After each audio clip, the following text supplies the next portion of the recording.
Back here in festive Cleveland, Ohio. Fans getting their shots up outside, inside. The Warriors and Cavaliers are getting themselves warmed up for Game 3 of what the home team has to consider a must-win here tonight. We are joined by the commissioner of the NBA, Mr. Adam Silver. Congratulations on another fantastic season, first of all. ABC says the ratings for the first 2 games of the NBA Finals are near record levels for them. All good stuff. And yet you have so many items left on your plate as we approach the offseason. We're a year away from a potential work stoppage. As you know, you've got the academic issue, which you've addressed many times. If there were one thing that you could remove from your plate this summer, what would it be?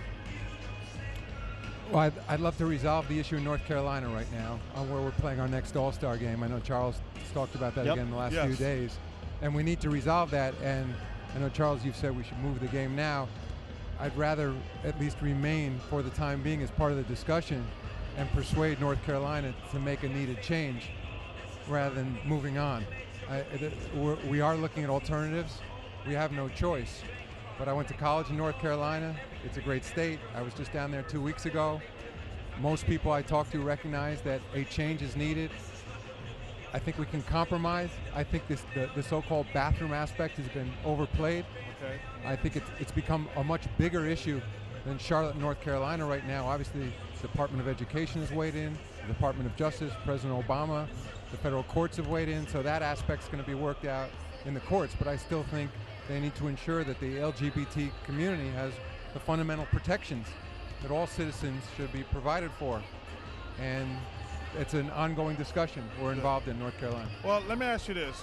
I heard a couple of conversations you've had about the Hacker Shack.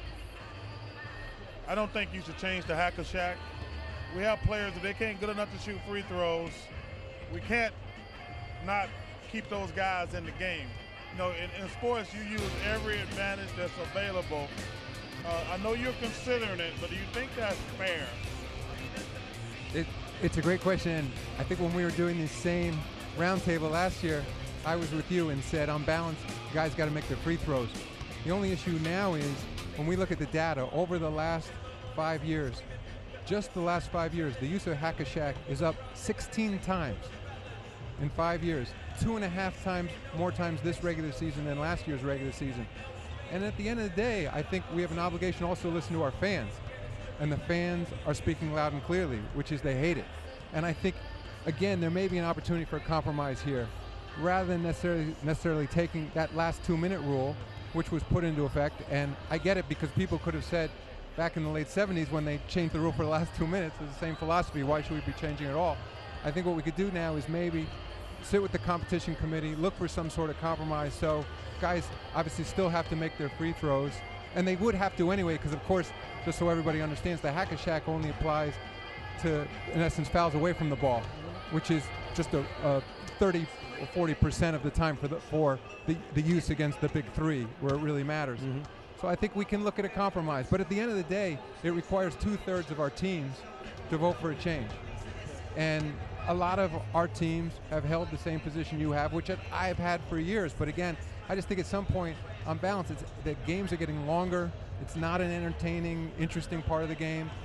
And again, I think you can make an adjustment in the rule and not take away the need for guys to learn to be great free throw shooters.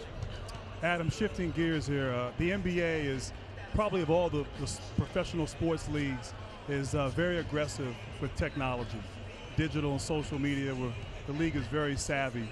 Going forward and projecting ahead into the future, how do you feel that technology plays a role in the growth of the NBA as a global brand? Well, it's a great question. One of the things for us, you know, we used to talk about prime time in terms of when our games were on. Largely you think of prime time because that's when the majority of people were in front of a television at home, in their living room, in their bedroom. Now, the way smartphones are, tablets are, in essence, you always have a television with you. It's amazing, the statistics for your network, for ESPN, the amount of viewership now that people do on their phones. And so I think still in the United States, the vast majority of our games are going to be on the evening or weekend afternoons. But because we're a global product, it now means in China, for example, when people are commuting to work in the morning, they're watching our games because it's roughly 12-hour difference. So 8 o'clock in the east, 8 o'clock in the morning when people are going to work. Same thing for huge potential audience in Africa, in India, throughout Europe where we have a time difference. So, and I also think, I look at what we're doing with social media outside of the live game telecast. It's amazing what all of you do on social media, what our players do. We have a community on a global basis now that people estimate to be roughly 1 billion people follow either an individual player, a team, the league, and whether they're consuming highlights, whether they're following what a player's favorite car is or music or what they wear. That's this whole community around the NBA. It's just quite incredible. So I think that's where technology is really going to change this league. Chuck's not on social media yet. He doesn't know anything you said, Adam. I feel no need to talk to these fools. Adam, my question is regarding Kevin Love today in the concussion protocol. Is there any way where Kevin Love was live and he could play, that is a chance that he could waive this or play? Talked about being in the concussion protocol. What can he do and not do? Well, it's ultimately the doctor's decision, and it's his team doctor's decision, and that's why we put that protocol in place. The league oversees the program as well, but it's in his interest, and the reason we have that protocol is because, of course, and you all great players know, you want to be on the floor.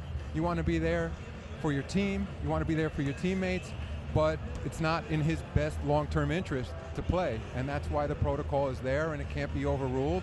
And until the doctor finds that he is back to the normal level of activity and all his symptoms are appropriate and he's had appropriate rest, and it's unfortunate because at the biggest stage for him to be out for a game, but it's the health, of course, comes first of our players. While we're on the subject of health, the NBA works closely with USA Basketball. The national team obviously is comprised of NBA players.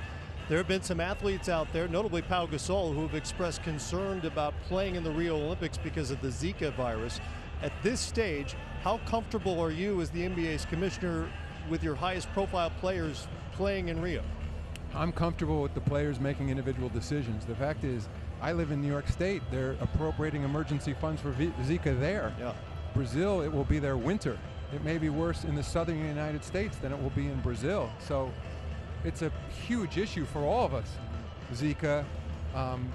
So we're in the process of talking to a panel of expert doctors, sending out information to all our players, whether or not they're participating in the Olympics or not. But I think ultimately players need to make those decisions. But as of now, I'm planning to go to Rio. But it's like a lot of issues that we face with in society. There's risk everywhere you look. And at least right now, the best information is that you can balance that risk against your desire to play and choose to play or not. But if players, frankly, in any sport, we're hearing that already, choose not to go, I understand that. Right.